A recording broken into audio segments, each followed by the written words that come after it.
Prayer कौन करेंगे? अपने से सामने आना। जी मैम, मैं स्टार्ट कर देता हूँ। हाँ जी राहुल जी।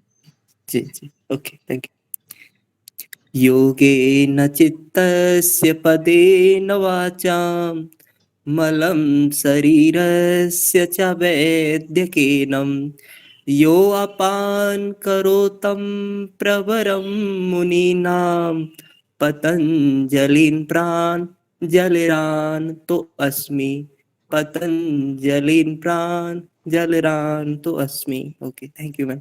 बहुत बढ़िया, बहुत सुंदर। राहुल जी इसका अर्थ भी बता देंगे? जी मैम, अभी नहीं बता सकता है।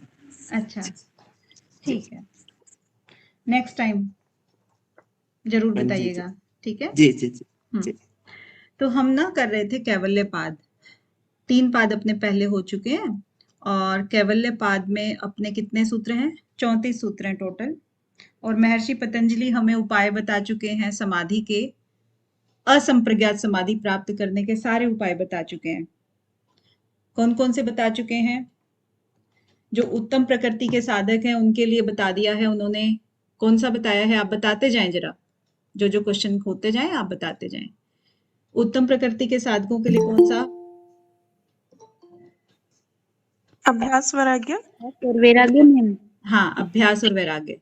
और जो मध्यम प्रकृति के हैं उनके लिए तप स्वाध्याय ईश्वर प्राणिदान। क्रिया योग। यस यस यस, क्रिया योग। ठीक है। और थर्ड, जो निम्न कोटि के साधक हैं उनके लिए कौन सा उपाय बताया? अष्टांग योग मैम। उनके लिए अष्टांग अष्टांग योग बताया। Very nice. तो ये सबके सब डिस्कस हो चुके हैं। ठीक है। अब इन सब के बाद में जब वो पूरे उपाय उन्होंने बता दिए, उसके बाद उपाधियां भी दिला दी उन्होंने सारी की सारी। उपाधि दिलाने वाले विभूति पाद, पूरा का पूरा विभूति पाद जो है ना उपाधियों से भरा हुआ है। अब उपाधि प्राप्त करने के बाद जब हमारे जो जाति अंतर है, यानी कि हमारे अंदर कितना चेंज आया है, कितनी कितनी सिद्धियां प्राप्त हुई हैं, उसके बारे में फिर और डीपली डिस्कस करते हैं महर्षि पतंजलि। और वो धीरे धीरे, क्योंकि हमारा माइंड भी अब थोड़ा सा समझने लगा है ना, कैच करने लगा है उन सब चीजों को, तो फिर वो उन चीजों को, ये हमारा चौथा पाद किस लिए थोड़ा डिफिकल्ट लग रहा है, क्योंकि बहुत लोगों ने अगर क्लास मिस की है या फिर एकदम से कंसेप्ट समझ भी नहीं आता है, बहुत गहरा है ना, तो इसीलिए ये सारी चीजें अब यहाँ पर खोल खोल के बता रहे हैं कि क्या होता है किसके करने से। अब यहाँ पर जो बताई थी सबसे पहले, जन्म औषधि मंत्र तप समाधि जा। अब इन्होंने सिद्धियां बताई कि कितने प्रकार की सिद्धियां होती हैं, कितने प्रकार से प्राप्त की जा सकती हैं। जन्म से होती है सिद्धि, औषधि से, मंत्र से, तप से और समाधि से। क्योंकि हमें सीक्वेंस भी बनाना है साथ साथ में याद करने के लिए, इसीलिए हमें बहुत ध्यान से इनको रिलेट करना है एक दूसरे के साथ में। रिलेशन थोड़ी महर्षि पतंजलि ने बनाया है, बताया है। हम तो ये खुद से करेंगे कि हमें जो भी इजी लगेगा, कुछ भी रिलेशन, तो हम वो अटैच कर देंगे उसमें। तो 5 प्रकार की सिद्धियां इन्होंने सबसे पहले ही बता दी हैं। ठीक है। इसके बाद दूसरे में कहते हैं कि जब ये सिद्धियां हमें प्राप्त हो जाती हैं तो क्या होता है, जो हमारी सिद्धियों के बाद हमारे शरीर के अंदर या हमारे मन के अंदर जो जाति का अंतर आता है, उसका जो फल आता है, जाति अंतर परिणाम, जो उसका अंतर आता है, उसका जो आपूर्ति करती है, उसकी पूर्ति कौन करता है? जो एक परिवर्तन आया हमारे शरीर से, जो भी परिवर्तन आया, जो कि हमने, मान लीजिए कि हमारा छोटा सा शरीर है, हमने सोचा कि हम बड़े शरीर में विशाल काय बन जाएं, यानी कि जो हनुमान जी हैं विराट रूप धारण करते हैं जब, तो वो जो पंचभूतों से जो शरीर छोटा सा बना था, अब उनका जो विराट शरीर है, मान लीजिए कि 900 किलो उन्होंने एक्स्ट्रा अपनी बॉडी में डाल लिया, तो पंचभूत तो डाले ना, उन पंचभूतों की पूर्ति कौन करेगा? जाहिर सी बात है कि वो सब पंचभूत किसके अंदर है? प्रकृति के अंदर है। तो वो प्रकृति उनकी पूर्ति करती है। ठीक है ना। जो जाति के अंतर का जो परिणाम हुआ, उसकी पूर्ति प्रकृति करती है। ठीक है। तीसरे नंबर पे क्या कहते हैं सीक्वेंस में? देखिए, पहले इन्होंने क्या कहा, जो सिद्धियां हैं वो 5 प्रकार से होती हैं। हाँ जी, हरिओम मैम। हरिओम हरिओम अनीता जी। तो इसके बाद तीसरे नंबर पे क्या कहते हैं, देखिए इसी से रिलेटेड है ये भी। कैसे रिलेटेड है कि इन्होंने कहा कि उसकी जो जाति अंतर का परिणाम है उसकी आपूर्ति प्रकृति करती है। फिर कहते हैं कि जो प्रकृति करती है निमित्त मात्र निमित्तम अप्रयोजकम प्रकृति नाम वर्ण भेदस्तु तथा क्षेत्रिकवत। जो निमित्त है, निमित्त क्या प्रकृति का प्रयोजक है या उसको संचालन करने वाला है, संचालित करने वाला है? नहीं है, अ लगा दिया है पहले। तो कहते हैं जो छोटा सा वो तो एक निमित्त मात्र है जिसने प्रकृति जिसके द्वारा कार्य करा रही है। आपने सुना होगा ना कि वो तो एक निमित्त मात्र है। भगवान जो है ना किसी को भी एक निमित्त चुन लेते हैं कार्य कराने के लिए। असल में हेल्प भगवान कर रहे होते हैं, लेकिन वो किसी के थ्रू तो कराएंगे ना। तो वो थ्रू है, ये जो हम कहते हैं कि उसके थ्रू ये काम किया, तो ये निमित्त जो है वो थ्रू है, इसके द्वारा काम किया गया। तो ये जो थ्रू होता है हमेशा ये बहुत छोटा सा रोल प्ले करता है, सिर्फ यहां से वहां कार्य पहुंचाने का। उस चीज में जो बाधा आ रही थी उस बाधा को दूर करने का कार्य करता है निमित्त। और निमित्त कभी भी प्रकृति जो कि सारी आपूर्ति कर रही है चीजों की, उन आपूर्ति को चलाने वाला नहीं होता है, क्योंकि निमित्त तो बहुत छोटा सा होता है और प्रकृति के अंदर पूरा का पूरा कार्यभार होता है करने के लिए। कारण होती है प्रकृति तो, और कारण कभी भी कार्य के द्वारा संचालित नहीं होता है ना। उसके बाद वो क्या करता है, वो केवल वर्ण भेदस्तु, वो केवल बाधा को दूर करता है। जो बाधा होती है ना उसी को दूर करता है। जैसे क्षेत्रिकवत, जैसे कि किसान करता है। किसान एक खेत से अगर पानी को निकालना हो तो वो केवल उसकी जो खेत के चारों तरफ जो एक मेड़ बनी होती है उस मेड़ को थोड़ा सा काट देता है तो पानी अपने आप ही दूसरे खेत में चला जाता है। तो वो केवल इतना काम करता है। तो निमित्त का काम सिर्फ इतना होता है कि वो बाधा को दूर करता है। ठीक है। इसके बाद चौथे सूत्र में आते हैं कि निर्माण चित्तानी अस्मिता मात्रा। अब यहां पर देखो ना कैसे कैसे सीक्वेंस बन रहा है। पहले इसने जाति का अंतर किया है ना, उसके बाद जाति अंतर जब किया तो इसी के अंदर से एक क्वेश्चन खड़ा हो गया कि भाई जो अंतर हुआ वो प्रकृति ने किया। यहां पर इसने कह दिया था कि प्रकृति ने किया।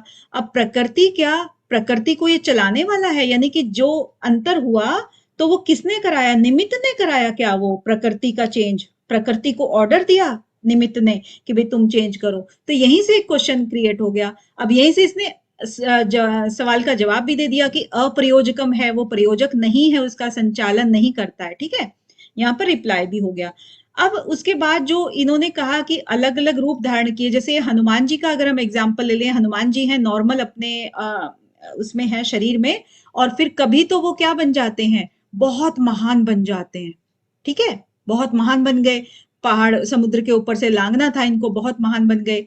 और कभी जब अगर वो क्या था उसका, समुद्र के अंदर जो वो थी राक्षसी, उसके मुंह से जब निकलने लगे तो वो इतने सूक्ष्म बन गए, बहुत ज्यादा, है ना, बहुत ज्यादा सूक्ष्म बन गए थे इनके, उसके मुंह से निकले तो उसमें फिर वो क्या है, बहुत सूक्ष्म शरीर हो गया। तो यहाँ पर क्या कह रहे हैं कि इनका जो प्रकृति की आपूर्ति थी, पहले ये इतना इन्होंने वेट बढ़ा लिया, अब इन्होंने रिड्यूस कर लिया, वो काम भी प्रकृति ने किया। यहां तक हो गया। फिर ये तो सिर्फ एक रूप था हनुमान जी का जिन्होंने छोटा और बड़ा किया। और बाय चांस अगर जैसे हमारी इनमें दुर्गा सब उसमें आता है तो महिषासुर का वो किया, तो एक ने महिषासुर का महिषा मतलब भैंसे का रूप धारण कर लिया, फिर एक बार कर लिया किसी हाथी का रूप धारण कर लिया, फिर किसी और का कर लिया, तो उनमें भी तो वो आ गया ना। तो उस तरीके से कहते हैं कि जो निर्माण चित्तानी अस्मिता मात्रात, यानी कि जो हाथी के अंदर जो चित्त हुआ, हाथी का रूप धारण किया, तो अश्व का अगर किसी ने रूप धारण किया तो अश्व का चित्त हो गया। दोनों के नेचर डिफरेंट होते हैं ना, हाथी का और अश्व का। इधर आप कर लीजिए कुत्ते का या बिल्ली का, ठीक है ना, उसका भी चित्त अलग तरीके से कार्य करेगा। तो ये जो सारे के सारे चित्त हैं और ये एक ही आदमी ने क्रिएट किए हैं, एक ही जो राक्षस कहो या देवता कहो किन्हीं को भी, जिनके अंदर देवी शक्ति है। ऊपर हम क्या कह रहे हैं, सिद्धियां, जो सिद्धि प्राप्त है उसी की चर्चा यहाँ पर कर रहे हैं, जो सिद्ध पुरुष है ना, वो कोई भी रूप धारण करता है। तो यहाँ पर जो अलग अलग चित्त इनके हुए, तो इनका निर्माण कौन करेगा? वो सिद्ध जो पुरुष है, जिसने जन्म लिया है अभी, इस जन्म का जो है अस्मिता, उसी जो मूल चित्त होता है ना उसका, जो जन्म लिया हुआ अभी का है, तो मूल चित्त ही उसका अलग अलग चित्तों का निर्माण करता है। यानी कि निर्माण चित्तानी, जो चित्तों के निर्माण किए, वो इसका अस्मिता मात्रात, और इस मूल चित्त को ही अस्मिता बोलते हैं। हमारा जो मूल चित्त है ना, जिसमें हम इस पृथ्वी पर अभी जन्म लिया है हमने, इसी चित्त को, ये ओरिजिनल चित्त है। ओरिजिनल मतलब जो हमारा इस शरीर जब तक रहेगा तब तक ये चित्त है, ये ओरिजिनल है, और यही इन चित्तों का निर्माण करता है जो अलग अलग रूप धारण किए। ठीक है, अब नेक्स्ट में इसी से रिलेटेड फिर कह रहे हैं, क्या कह रहे हैं कि जो अलग अलग चित्त बने थे उनका प्रवृत्ति भेद होता है। क्योंकि इन्होंने कहा ना कि भाई एक हाथी अलग होगा, हाथी का बिहेवियर अलग होता है, अश्व का अलग होता है, कुत्ते का अलग होता है, बिल्ली का अलग होता है, सबका बिहेवियर डिफरेंट होता है। तो क्या है, प्रवृत्ति भेद हो गया उनके अंदर। उन प्रवृत्ति भेद वाले चित्तों को कौन प्रयोजक करता है, कौन संचालित करता है? एकम, एक ही चित्त, जो कि अस्मिता वाला हमारा जो मूल चित्त था, वही उन चित्तों को प्रयोजक करता है, संचालित करता है। अनेके शाम, जो बहुत सारे अनेक चित्त जो थे उनको यही करता है। ठीक है, नेक्स्ट हमारा जो 6th है, अब यहां तक थोड़ा सा आपका एक कंसेप्ट, मतलब चित्त वाला समझ लो कि उसने जो सिद्धियां थी, सिद्धियों के अंदर अलग अलग रूप धारण किए, जिसकी पूर्ति जो है प्रकृति कर रही थी। और उसके बाद जो चित्तों के निर्माण हुए, उनको कंट्रोल कौन करता है? वो अस्मिता करती है। राइट, यहां तक ये बात हमारी कंप्लीट होती है। तो आप उसके ना थोड़ी सी कैटेगरी बना लो कि यहां तक हमने ऐसे ऐसे छोटे छोटे फ्रेजेस में या छोटे छोटे ग्रुप्स में अगर आप बांट दोगे इनको, सूत्रों को, तो इजी हो जाएगा। नमस्कार कविता जी, ठीक है, यहां तक किसी को कोई दिक्कत? आगे फिर थोड़ा सा हल्का सा डाइवर्ट हो जाता है।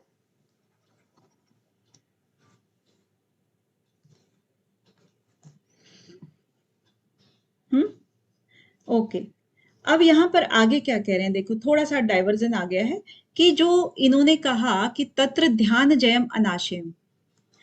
अब अनाशयम, सबसे पहले हम ये देख लेते कि अनाशय किसको कह रहे हैं। अनाशय मतलब अनाशय होता है, पहले तो आशय हम समझ लेते हैं। आशय, आशय मतलब जो हमारा एक घर होता है ना, जहां पर कुछ एक जैसी चीजें इकट्ठी रहती हैं, उसको कहते हैं आशय। और यहां पर किसकी बात कर रहे हैं? अनाशय। अनाशय किसको कर सकते हैं हम? कर्माशय जो हमारा होता है, जो हमारे कर्म बंधनों का रीजन होता है, उसको अनाशय करना है। यानी कि कर्म बंधन जो होंगे, जब हम उसको अनाशय कर देंगे, खत्म कर देंगे, तो हमारा जन्म मरण से भी छुटकारा मिल जाएगा। तो एक कंसेप्ट है समझने वाला, अनाशय। अब ये क्या कहते, तत्र ध्यान जयम अनाशयम, यानी कि ध्यान के द्वारा ही अनाशय किया जा सकता है। यानी कि आशय जो था, कर्माशय जो था, उसके कर्मों के फलों को नष्ट किया जा सकता है, कर्मों को नष्ट किया जा सकता है, अनाशय कर किया जा सकता है ध्यान के द्वारा। अब ध्यान इसने क्यों कहा है? क्योंकि इससे पहले जो उन्होंने सिद्धियां बताई है ना, कौन कौन सी सिद्धियां बताई, सीक्वेंस से बताएंगे जरा राहुल जी। मैम सीक्वेंस से बताना सिद्धियां, जो जो यहाँ पहले वाले सूत्र में बताई थी ना। फर्स्ट वाले सूत्र में, हाँ जी, जन्म, हाँ, मंत्र औषधि, मंत्र तपा समाधि जा सिद्धिया। आपने क्या बोला अभी? मैं जन्म के बाद जन्म मंत्र नहीं, जन्म औषधि मंत्र तपह। हाँ, अब ठीक बोला आपने। तो जी। जन्म, औषधि और मंत्र और तप, फिर समाधि आता है ना? यही सीक्वेंस है ना? जी मैम। अब इस सीक्वेंस में समझने वाली बात यह है कि जन्म जो होता है, जन्म के द्वारा जो सिद्धि होती है, इसका मतलब क्या हुआ, अगर आपका जन्म हो ही गया है तो कुछ ना कुछ आपके कर्माशय तो बाकी थे पिछले जन्म में, जिनको भोगने के लिए हमें जन्म लेना पड़ा है। ठीक है, समझ रहे हो ना इस चीज को? तो ये जन्म जो है ये हो गया। औषधि, औषधि में हम क्या कहते हैं कि जो जन्म हो चुका है उसके बाद हमने औषधि के द्वारा कोई स्पेशल टाइप की सिद्धि प्राप्त की है, जैसे च्यवनप्राश ऋषि का बोलते हैं, च्यवन ऋषि का, उन्होंने च्यवनप्राश बनाया था और वृद्ध से वो तरुण अवस्था में आ गए थे या यौन अवस्था में आ गए थे। ठीक है, तो वो औषधि के द्वारा सिद्धि हो गई। मंत्र के द्वारा भी सिद्धि होती है, तो मंत्र के द्वारा भी आपके कर्माशय का नाश नहीं होता है, तप के द्वारा भी आपके कर्माशय का नाश नहीं होता है। दोनों ये मंत्र तप जो है ना एक स्पेशल प्रकार की सिद्धि तो देते हैं, लेकिन आपके कर्माशयों को नष्ट नहीं करते हैं। समाधि जो सिद्धि होती है उसमें कर्माशय का आपका नाश होता है, अनाशय होता है, कर्माशय को अनाशय किया जा सकता है। कैसे? क्योंकि समाधि जब होती है, हम इसको लास्ट स्टेप रख लेते हैं समाधि को, इससे पहले की स्टेज क्या होती है? ध्यान। उसके पहले की धारणा, यही होता है ना, क्योंकि ध्यान की पूर्व प्रैक्टिस धारणा कहलाती है। धारणा को जब हम धीरे धीरे परिपक्व करते हैं तब वो ध्यान में कन्वर्ट होता है, और ध्यान में कन्वर्ट होने के बाद, क्योंकि धारणा जब हम करने के अभ्यास करते हैं तब हमारी जो चित्त की वृत्तियां हैं वो धीरे धीरे करके कम होनी शुरू हो जाती हैं, ध्यान भटकना हमारा कम हो जाता है, और ध्यान में आते आते हमारी चित्त की वृत्तियां बहुत ही कम हो जाती हैं, है ना। ध्यान हमारा बहुत टाइम तक लगता है। तो इसका मतलब क्या हुआ कि जब हमारी चित्त की वृत्तियां ही कम हो गई हैं या बहुत न्यून हो गई हैं, इतनी कम हो गई है कि हमारे अपने विषयों को, जो हमारी इंद्रियां विषयों का भोग करना चाहती थी, जब हम सोच ही नहीं रहे हैं किसी चीज को, तो फिर हम विषयों का भोग ही क्या करेंगे? विषयों की तरफ भागेंगे ही नहीं। नहीं भागेंगे तो फिर जो हमारे कर्म है वो हमारे सकाम कर्म तो नहीं हो सकते हैं, वो होंगे कर्म जो कि सिर्फ शरीर को चलाने के लिए होंगे, निष्काम कर्म होंगे। तो वो धीरे धीरे करके अनाशय में कन्वर्ट होते जाते हैं। ठीक है, तो इसीलिए कहा है कि तत्र, उन सब में से, किन सब में से? जन्म, औषधि, मंत्र और तप, इन सब में से जो ध्यान है वही अनाशय का कारण है। ठीक है मैम, हाँ जी, यहाँ पर अनाश्य है वो वासनाएं है क्या? वासनाओं को हटाना है ना? हाँ हम कह सकते हैं, लेकिन इसका जो या वासना अलग अर्थ, होती है मैम? इसका जो अर्थ है वो कर्माशय है, यानी आशय जो है ना, कर्म, कर्म मेन जो वर्ड है वो कर्म है। कर्म में आप कैसे कहोगे? सकाम कर्म होते हैं। सकाम कर्म मतलब जिस कर्मों का फल हमें चाहिए वो वाले, जी मैम। है ना, तो वो वाले होते हैं। अब वो भी आप कहीं कहीं पर देखोगे, गीता में भी कुछ लिखा है, बहुत तरह के कर्म होते हैं। तो उन कर्मों का जब हम निष्काम पे आ जाते हैं धीरे धीरे करके, क्योंकि अनाशय करना है हमें, कर्माशय जो कर्म, जो एक आशय है, एक घर है मान लीजिए ये, इसके अंदर हमारे कर्म जो हम कर रहे हैं वो धीरे धीरे एकत्रित होते जाते हैं। एकत्रित होते हैं तो हमें एक एक करके उन कर्मों का फल इन फ्यूचर हमें मिलता है। ठीक है ना, वो डिपेंड करता है कि आपने कर्म किस टाइप का किया है, लॉन्ग टर्म के लिए किया है या शॉर्ट टर्म के लिए किया है। इन्वेस्टमेंट भी तो आप ऐसे ही करते हो ना, लॉन्ग टर्म और शॉर्ट टर्म। तो जी उसी मैम। उसी तरीके से आपके कर्मों की उस डिपेंड करता है कि किस टाइप के कर्म है और वो कितनी देर में फल देंगे। तो जब इन कर्मों को धीरे धीरे करके हम अनाशय कर देंगे ध्यान के द्वारा, क्योंकि हमें फल नहीं चाहिए, विपाक हमें नहीं चाहिए उसका, कर्माशय का, तो फिर हमें क्या करना पड़ेगा? उसके लिए हमें निष्काम कर्म करना पड़ेगा। यानी कि हमें ना तारीफ चाहिए अच्छे काम की और ना ही हमें कुछ और चाहिए। ठीक है, रिवार्ड नहीं चाहिए। आप जो कर रहे हो वो सिर्फ और सिर्फ कैसे कर रहे हो? निष्काम भाव से कर रहे हो, आपको कुछ अच्छे नहीं। और बुरे से मैम ध्यान नहीं देना, हाँ उससे चित्त को हटा लेना है। हाँ, चित्त को हटा लेना, नेकी कर कुएं में डाल। जी वो मैम। वाला। अब आप नेकी करो और उसके बाद सोचो कि वाह वाही हो आपकी, है ना, तो वो चीज तो सकाम हो गया।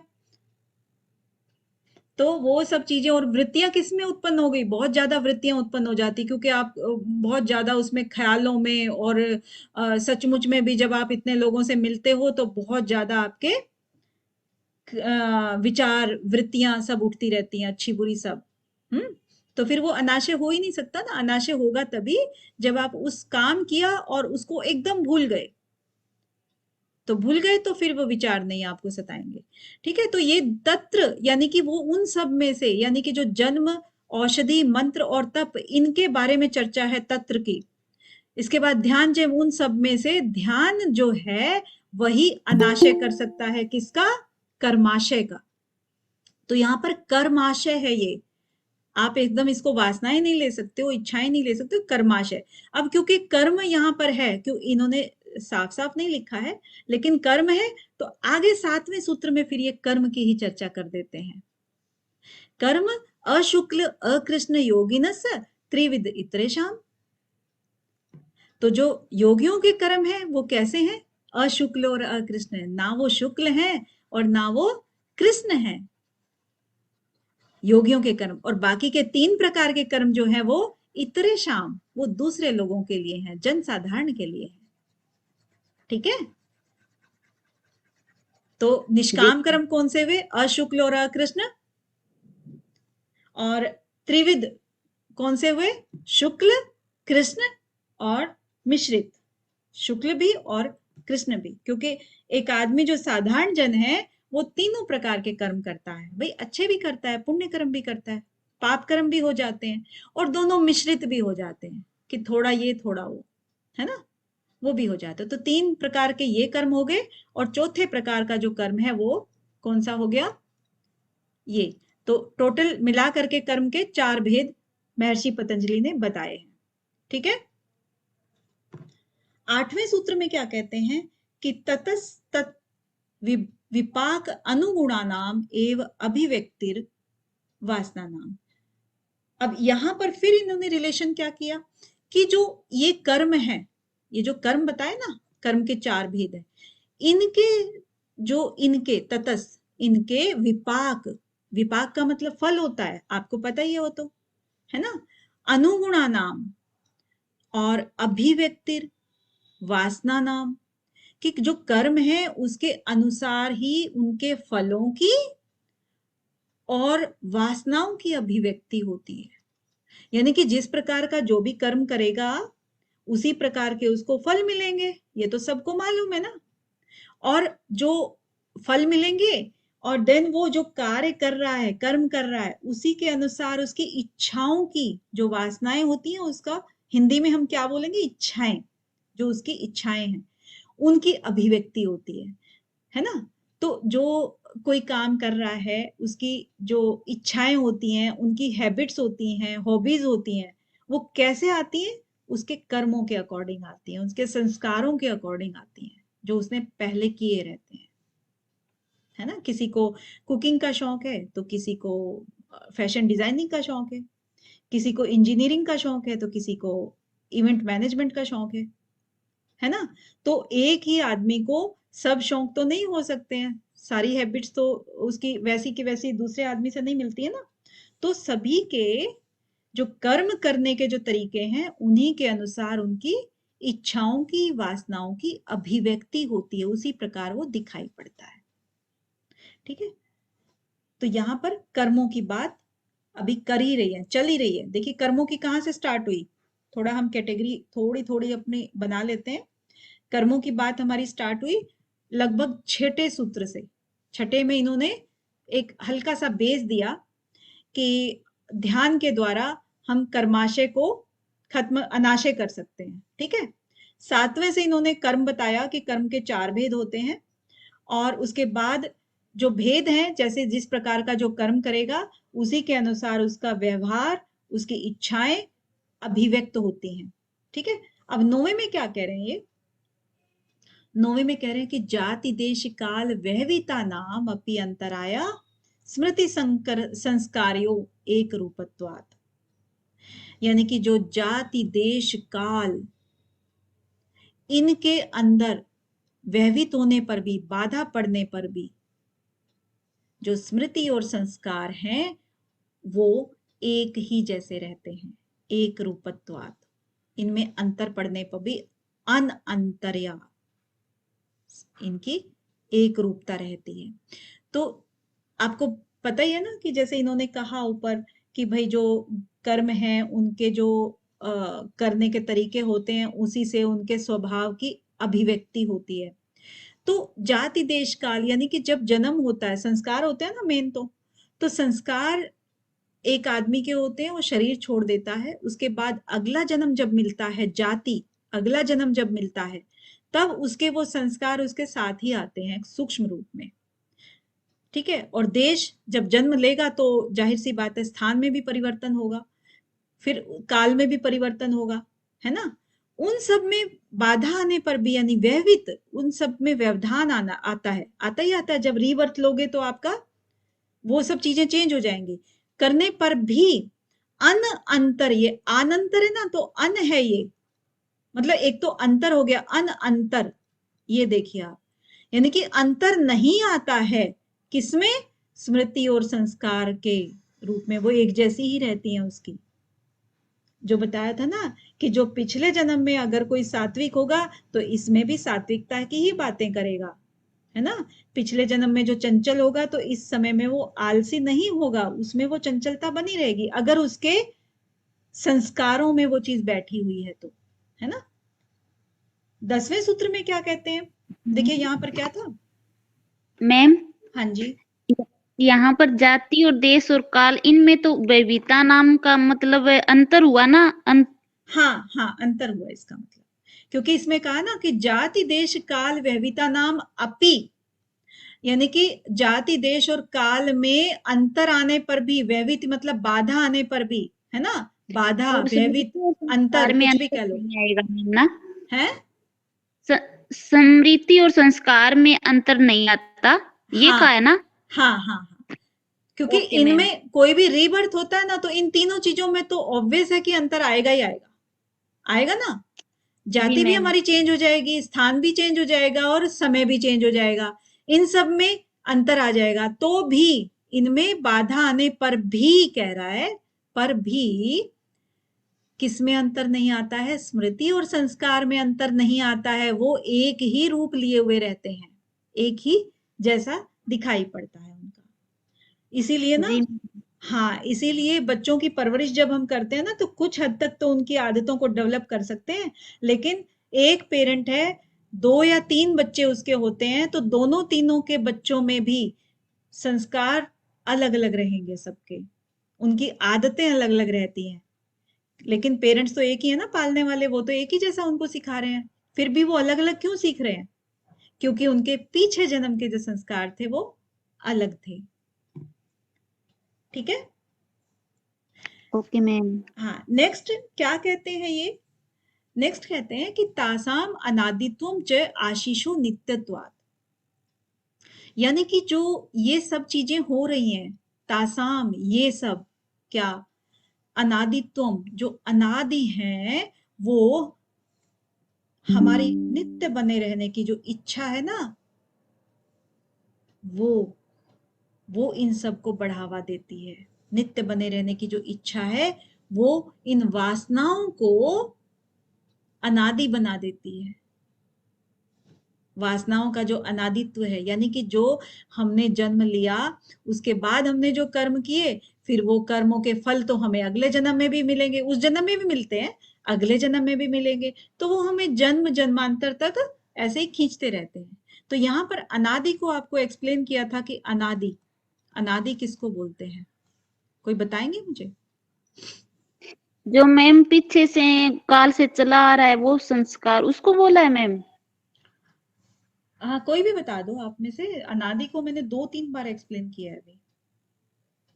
अनादिकाल जो पीछे से हमारे संस्कार बने हुए हैं वो मैम। नहीं, मैं अगर रिप्लाई नहीं कर रही हूँ ना तो इट मीन्स मुझे और कुछ चाहिए,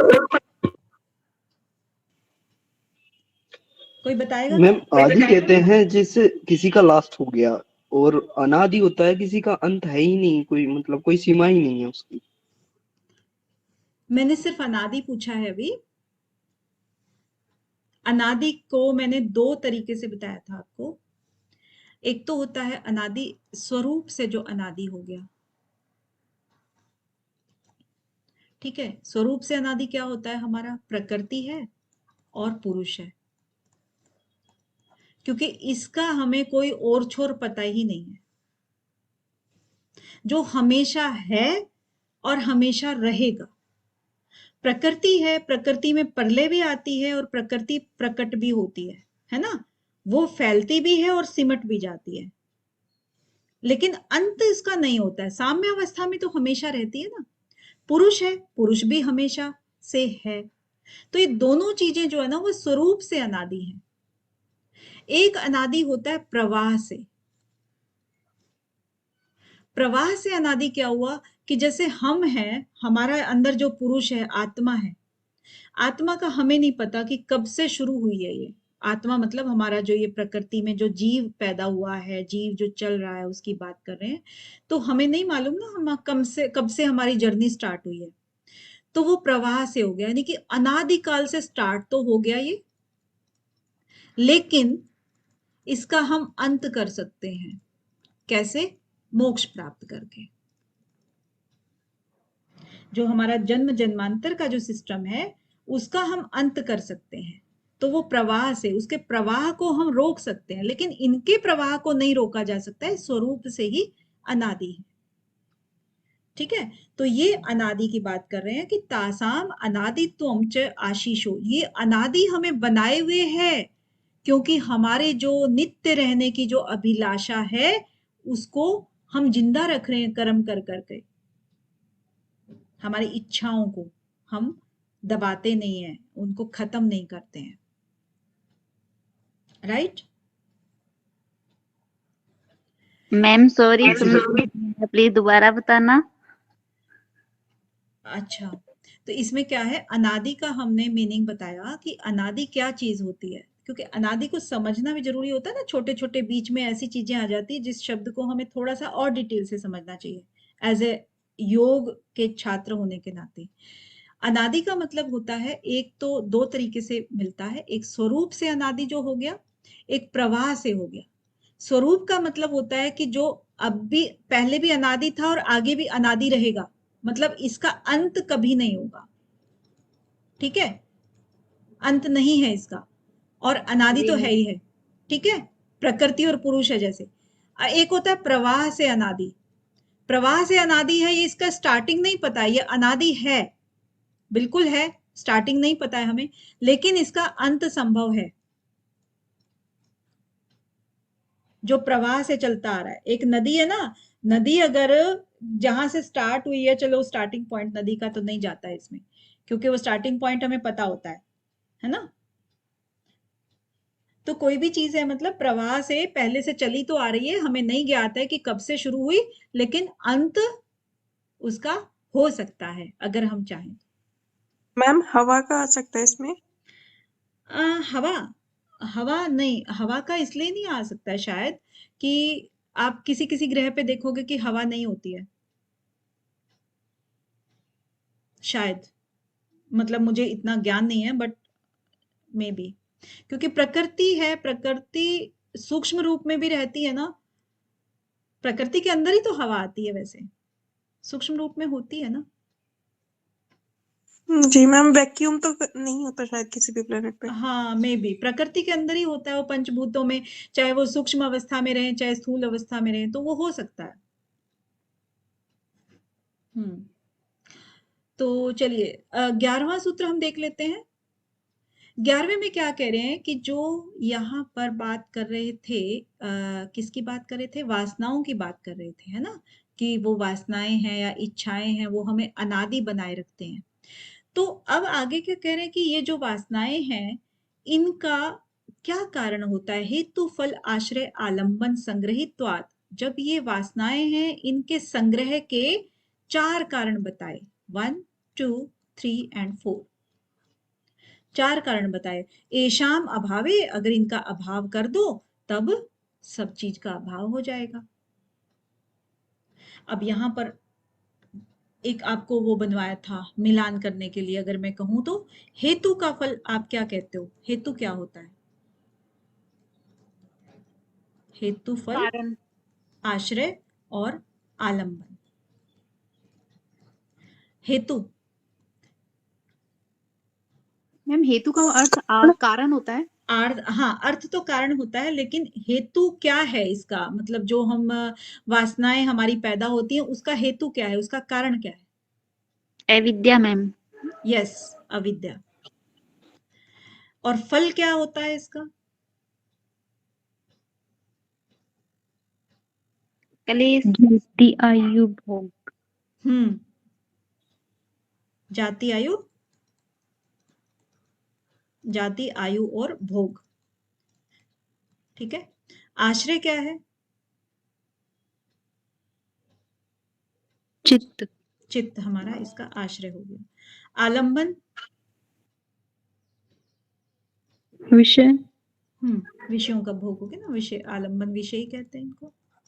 ठीक है। तो ये इनके हमारा ये टोटल जो एक जड़ होती है एक तरह से हमारे कर्माशयों की, तो इस तरीके से बनती है। यानी कि अविद्या के कारण, कारण हेतु मतलब कारण, अविद्या के कारण ये सब होता है और उसका फल मिलता है हमें जाति, आयु और भोग के रूप में। और चित्त के अंदर सब ये चीजें रहती हैं और आलंबन जो होता है, हम चीजों को जो संभाल कर रखते हैं, विषयों का भोग करते हैं। तो अगर इन चारों चीजों को हम अभाव कर दें, इन सब का अभाव कर दें, तो सब चीज का अभाव हो जाएगा। ठीक है। 12वें में क्या कहते हैं? अब थोड़ा सा यहां से देखो, यहाँ पे खत्म हो गया। 11 तक एक और चीज बना लो आप छोटा छोटा, अगर आप ग्रुप बना रहे हो सूत्रों का याद करने के लिए, तो आपने पहले 5 तक बनाए थे ना, 1 to 5, 1 to 5 बनाए थे ना? जी मैम। इसके बाद 6 to 11 बना लो, क्योंकि थोड़े थोड़े एक ही चीज के उसमें है।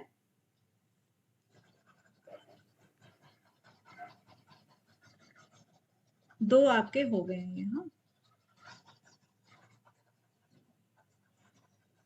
इनमें अभी तक कोई आपको चीज ऐसी जो मुश्किल लग रही हो?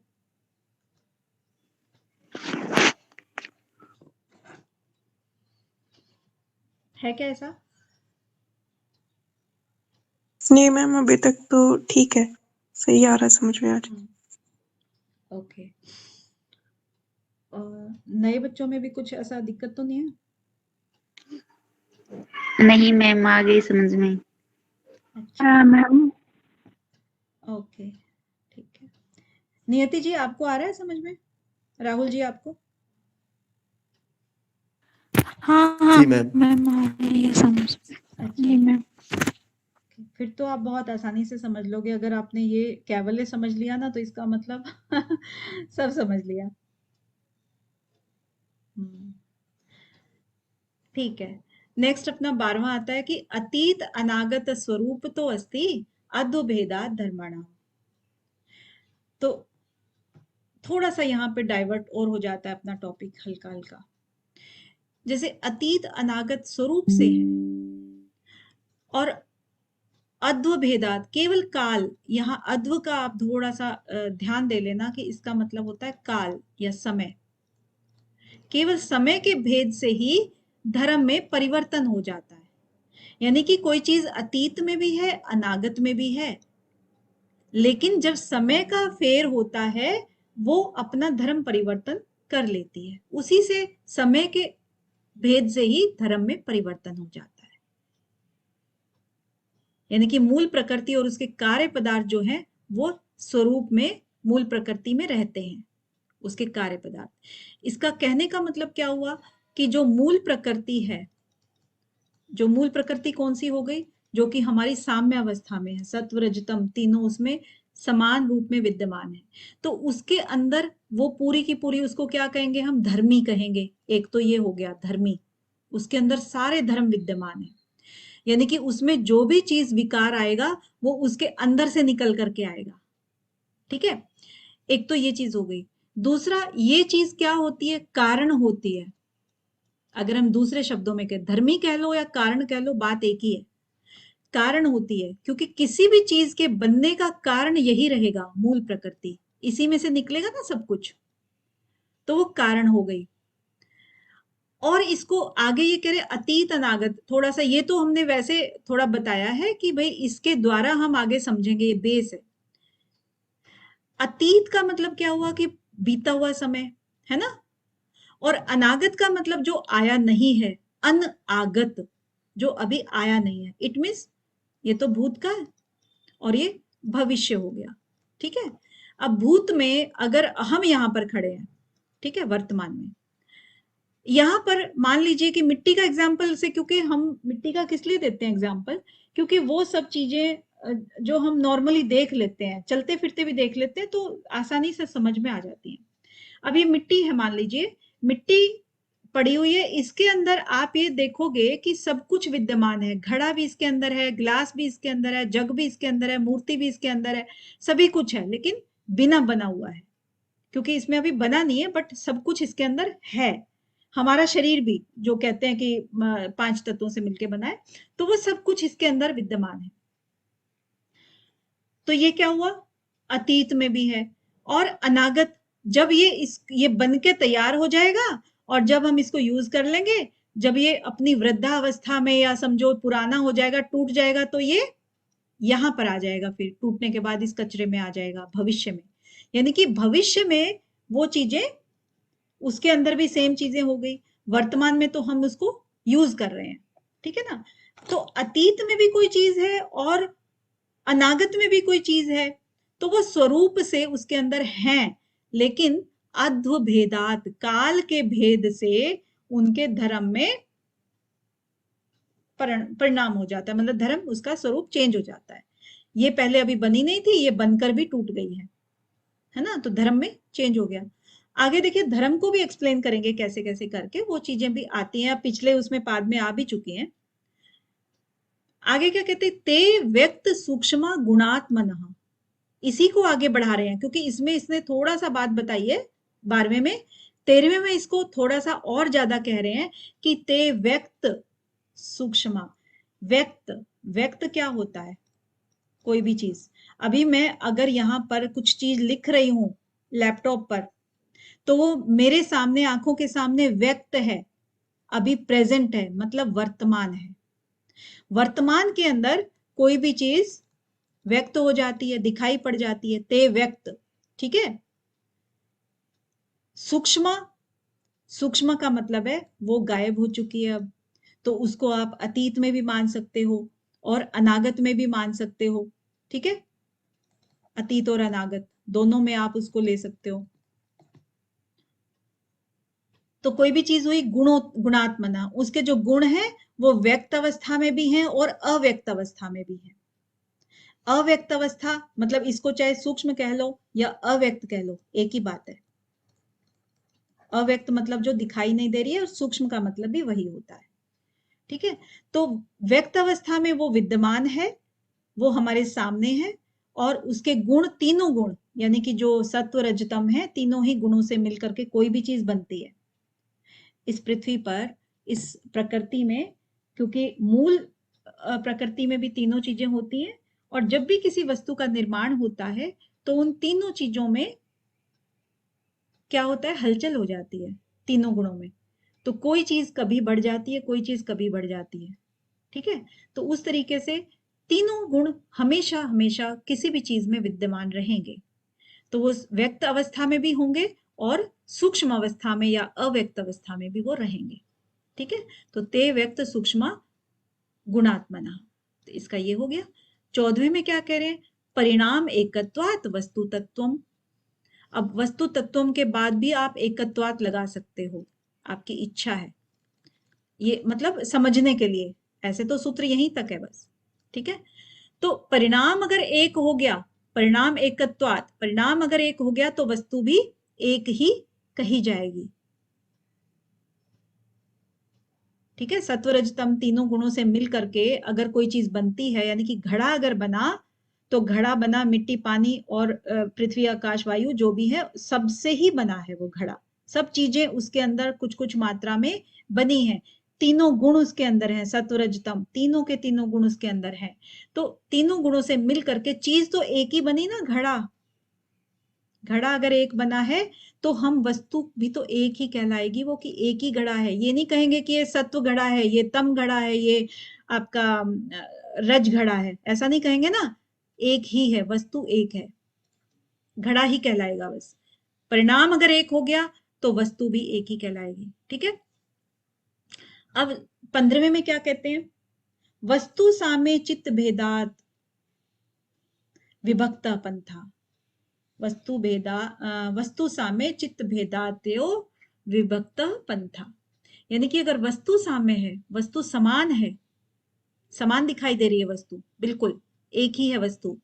चित्त भेदात, हमारे चित्तों में भेद है। अगर यहाँ पर अगर 10-20 अपने बच्चे हैं तो उनसे अगर पूछा जाए कि ये घड़ा कैसा बनाया है मैंने, तो आप क्या कहोगे? आप में से कोई कहेगा कि ये तो आपका लेफ्ट साइड टेढ़ा है, कोई कहेगा राइट साइड टेढ़ा है, कोई कहेगा नहीं नहीं अच्छा है, कोई कहेगा नहीं बुरा है, किसी की शेप अच्छी, ये ऐसे ऐसे कहेंगे कुछ कुछ। ठीक है ना।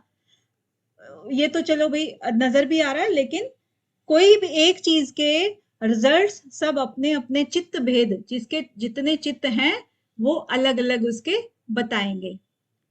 चित्त भेदात विभक्त पंथा, सबके विभक्त करने के यानी कि उसको बताने के जो पंथ हैं, रास्ते हैं, वो भिन्न भिन्न होंगे। राइट। जैसे वो एप्पल वाला एग्जांपल दिया था ना, कि एक ही एप्पल है और आप सब में बांट दिया जाए और आपसे पूछा जाए कि इस एप्पल का टेस्ट क्या था, तो सबका सेम रिप्लाई नहीं आने वाला है, जबकि एप्पल एक ही था, एक ही टेस्ट था उसका। तो इसी तरह से ये बात यहां पर हो गई। फिर अब देखिए चित्त पर हम बात करने लगे हैं अभी। चित्त, और ये चित्त जो है ना थोड़ा सा लंबा जाएगा अभी। चित्त क्या है, कैसे कैसे बिहेव करता है, क्या क्या चीजें समा के रखता है, कैसे याद करता है, कैसे भूल जाता है, इन चीजों की चर्चा होगी। जब बोर हो जाओ तो बता देना। हो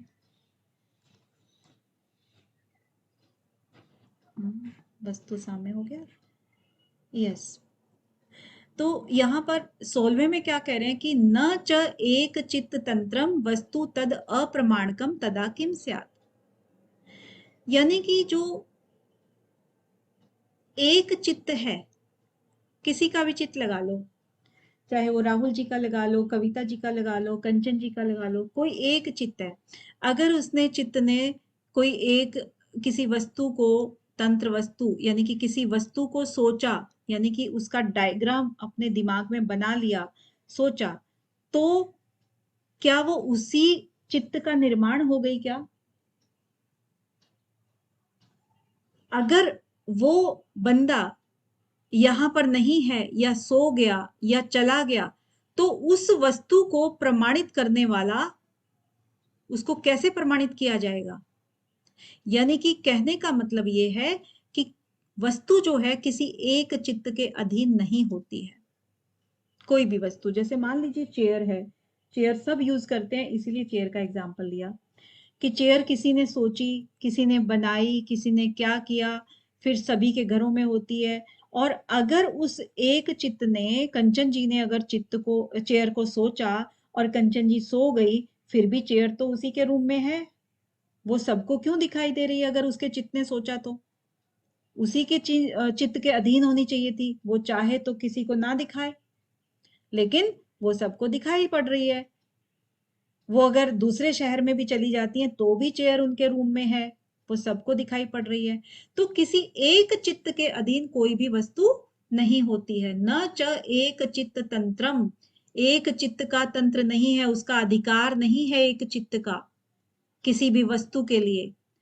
क्या होगा जब, ये देखिए, ये किम पहली बार महर्षि पतंजलि के योग सूत्र में किम शब्द का प्रयोग हुआ है, और एक ही बार हुआ है। तब क्या होगा, तदा किम स्यात्, तब क्या होगा जब उसको प्रमाण करने वाला नहीं रहेगा, यानी कि वो चित्त नहीं रहेगा जिसने उसको सोचा था।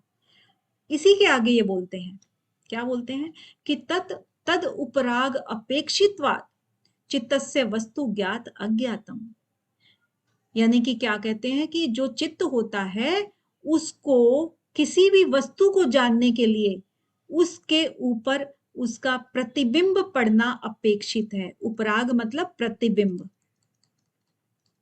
ठीक है।